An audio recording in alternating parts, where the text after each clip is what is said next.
Într-un nou video. Astăzi veneți, hai să vă văd cum să faceți nu știu, o pizza. Bine, o pizza. O spus.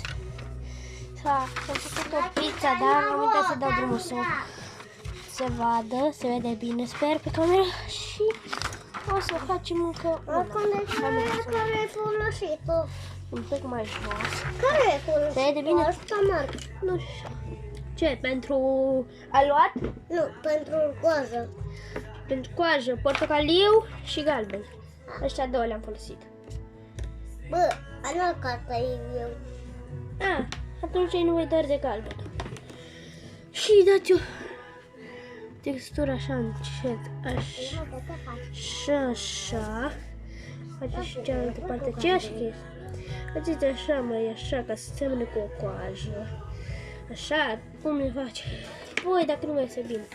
Ștergeți cu mine, nu-mi place cum e și o să-i facem. Vedeți, cam așa ar trebui să iasă.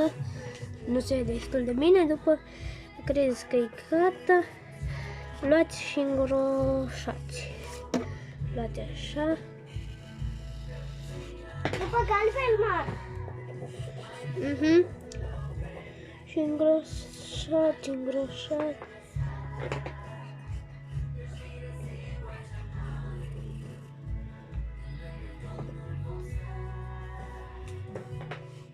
Și ce mai nu fi? Îngroșat. După alegeți niște chestii. Eu o să pun aici o bucată de salam care a fost tăiată. Și aici e o bucată mai mare de salam și aici încă una. Încerc să fac identică cu aia. Aici faceți ciuperci ce vreți. Eu așa știu să fac ciupercile. Așa mă aminte să arate. Și dacă credeți că e gata, accentuați tare. Sper că se vede bine pe camera. Că așa. Excelent.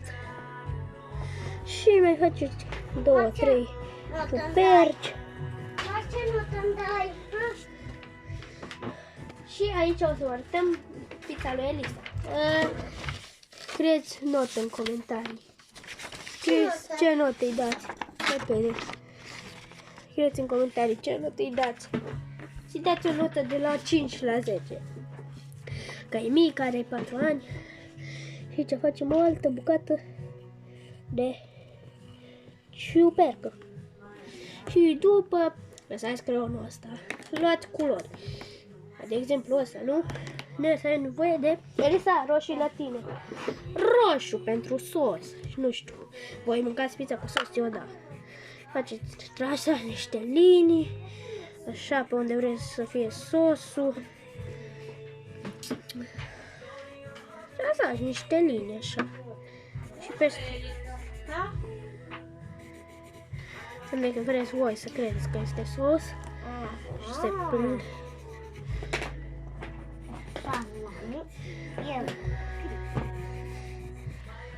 Și mai asta m-a ieșit mie până acum. Următorul pas. Pizza, am nevoie. O să fac salamul, fac cu astea două culori. Adică nu, stai. Bă, de ce m-ai furat? Ai nevoie acum cu astea 3. Începem cu un roșiatul, cu ultimul. Începeți cu un portocaliu. Bă, eu ți-am zis că-l iau. Un portocaliu așa, pentru început. Vezi că trebuie să-mi dai înapoi după. Bine.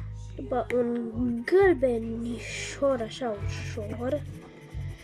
Mi-l poți da repede înapoi, că termin imediat.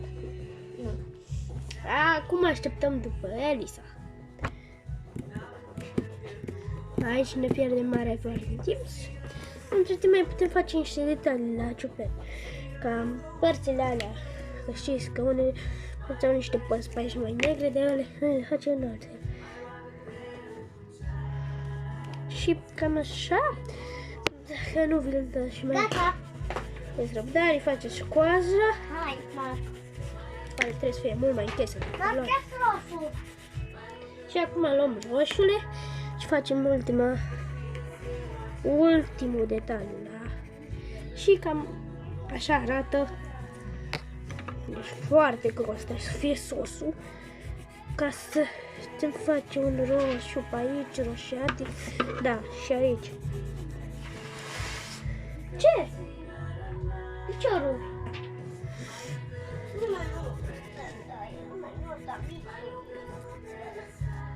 Păi ce notă ți-o dat?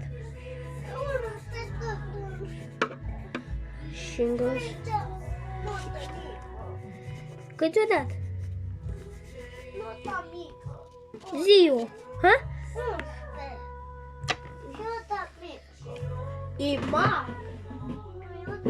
Nota mică. Păi nu m-ai întrebat și pe mine ce notă îți dau, poate luai o notă mare de la mine.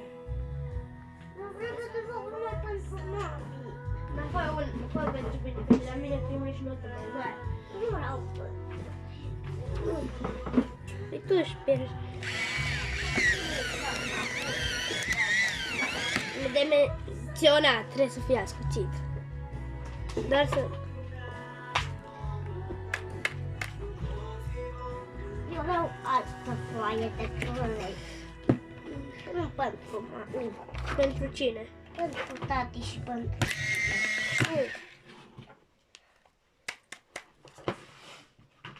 Și pentru mine? Da. Sper că nu vă scurcești. Și ce va aduna asta? Și aici începeți așa ușurel cu un roșu. Când dai alta. Ai răbdare. Bine, eu. Ai răbdare că îți dau eu. Deci așa Eu te ușor, dau. roșatic. Foarte ușor. Dar las că îți dau eu. Aici aveți pe... Bine, Elisa, nu se de dai. Tarzanul. Parcur. Ia-i pe masă în momentul ăsta. Adică... Da. Deci mâna. Da, Elisa, asta e mâna ei. Uitați, astea sunt două mâini, sunt 3 mâini. Aoleu. Lasă-mă pe mine, că tu iei 1 milion. Nu, e Nu una. l-ai luat, bravo. Uitați foaia albă. E foi albe. Bam! Mi s-au dispărut chiar de... Următoarea culoare. Galben. Mama, vine ajută mine. Și să dați așa o textură de aluat. Ce faci acolo? Textură de aluat. Ui, nu văd. Ce faci acolo? Atât. Dați. Dați că o să apară și... Nu se observă textura. Pentru... Bă, și că se vede alb cadrul la voi. Nu se mai observă. În viața reală e foarte mult. Eu văd ceva alb, numai alb. Pe ecran. Da. Aici aveți alb, dar în rest Ba nu. da, și văd și acolo alb. Unde dau acum, ha? Dar tot văd. Și acolo și acolo. Acum începe să prindă contur, ziceți bă în comentarii.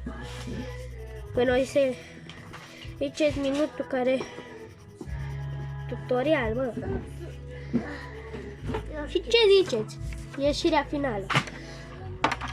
Pe canalul Leliu s-a găsit. Iar. Filmez. Și dacă mai vreți să-i băgați, uite așa. Stai un pic. Să dați o umbră așa pe aici, să ziceți că ce parte. Eu te fac triol. Ce scrie? Umbră, după... Nu scuti. Asta văd ce culoare îmi pică. 6. Nu, Bă, Elisa e norocoasă. nu a picat Și ziceți 6, 5. Uite cât a picat. 6. 6. Dec. Tot 6. Da, văd. Deci, Elisa are 6. Are voie să deseneze o pizza doar cu 6 culori. Alege 6 culori repede. Nu, eu nu fac pizza. Sau cu ce desenează cu 6 culori. Alege 6 culori. Ai vei și dintre ăștia. Deci 4, dacă le iei și pe alea.